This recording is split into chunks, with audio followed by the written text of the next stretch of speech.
Aku sudah pernah merasakan semua kepahitan dalam hidup dan yang paling pahit ialah berharap kepada manusia. Janganlah engkau mengucapkan perkataan yang engkau sendiri tak suka mendengarnya jika orang lain mengucapkannya kepadamu. Kesabaran itu ada dua macam. Sabar atas sesuatu yang tidak kau ingin. Dan sabar menahan diri dari sesuatu yang kau ingini. Jangan menjelaskan tentang dirimu kepada siapapun, karena yang menyukaimu tidak butuh itu. Dan yang membencimu tidak percaya itu. Barang siapa menyalakan api fitnah, maka dia sendiri yang akan menjadi bahan bakarnya. Jangan berhenti berdoa untuk yang terbaik bagi orang yang kau cintai. Angin tidak berhembus untuk menggoyangkan pepohonan, melainkan menguji kekuatan akarnya. Balas dendam terbaik adalah menjadikan dirimu lebih baik. Hati manusia adalah seperti binatang buas. Barang siapa hendak menjinakkannya, akan diterkamnya. Orang yang suka berkata jujur mendapatkan 3 hal, kepercayaan, cinta dan rasa hormat. Manusia yang paling lemah adalah orang yang tidak mampu mencari teman. Namun yang lebih lemah dari itu adalah orang yang mendapatkan banyak teman tetapi menyia-nyiakannya. Kezaliman akan terus ada, bukan karena banyaknya orang-orang jahat, tapi karena diamnya orang-orang baik. Apabila akal tidak sempurna, maka kurangilah berbicara. Apabila sesuatu yang kau senangi tidak terjadi, maka senangilah apa yang terjadi. Ilmu tanpa akal ibarat seperti memiliki sepatu tanpa kaki. Dan akal tanpa ilmu ibarat seperti memiliki kaki tanpa sepatu. Bila kau cemas dan gelisah akan sesuatu, masuklah ke dalamnya sebab ketakutan menghadapinya lebih mengganggu daripada sesuatu yang kau takuti sendiri.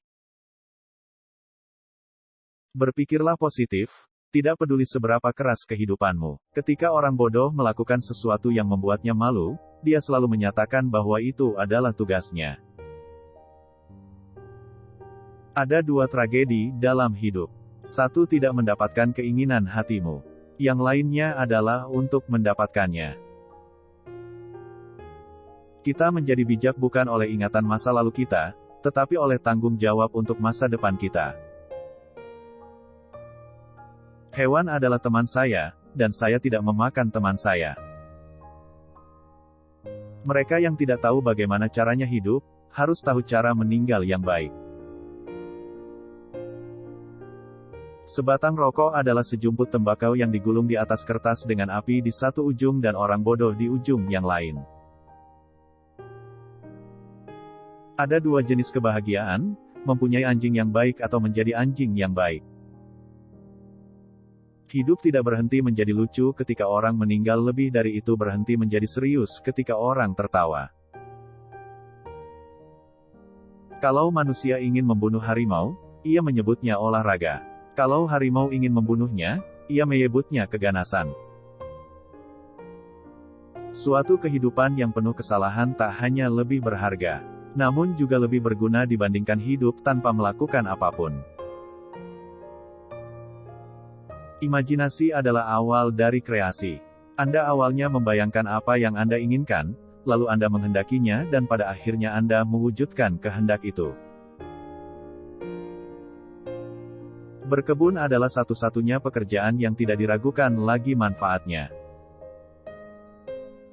Waspadai pengetahuan palsu karena hal itu lebih berbahaya ketimbang kebodohan. Lupakan soal suka dan tidak suka. Keduanya bukanlah konsekuensi. Kerjakan apa yang harus dikerjakan. Mungkin itu bukan sesuatu yang membahagiakan, namun disitulah terletak kebesaran. Keadilan jadi barang sukar, ketika hukum hanya tegak pada yang bayar. Ambisi politik tentu wajar saja, selama pandai menginsyafi batasan etika. Berpolitik jadi sebuah pilihan yang mesti dipertimbangkan, bagi siapapun yang menghendaki perubahan. Karena perubahan tak datang tiba-tiba, hanya berkat doa di tengah malam buta. Apa karena hidup orang kecil patut menderita, dan orang miskin pantas terhina? Sebagai tumbal mereka tersisa jadi catatan kaki. Tiap orang bisa punya mimpi, tapi tak semua bisa bangkitkan semangat tinggi. Wajah penjara cermin hukum negara, sungguh-sungguh atau pura-pura. Nyawa manusia bukan tragedi tontonan dan statistik belaka, ya, lebih baik tidak berangkat terbang daripada tidak pernah tiba. Di pundak pemimpin yang bebas korupsi, disitulah masa depan negeri. Di tengah pusaran kegelapan, kejahatan kerap dimaklumi sebagai kewajaran. Dalam kondisi darurat korupsi, pejabat negara tetap mencuri silih berganti. Sebanyak koruptor masuk penjara, sebanyak itu pula regenerasinya menggarong negara. Berbuat untuk sebuah harapan, yang tidak lagi dikeluhkan tetapi diperjuangkan. Hukum yang dibiayai transaksi suap, membuat wajah peradilan begitu gelap. Pemuda hari ini harus turun tangan, berkarya nyata menjawab semesta Indonesia. Bagaimana mencari pemimpin dengan hemat dan bebas korupsi, di tengah kondisi kepartaian berbiaya mahal tapi miskin legitimasi.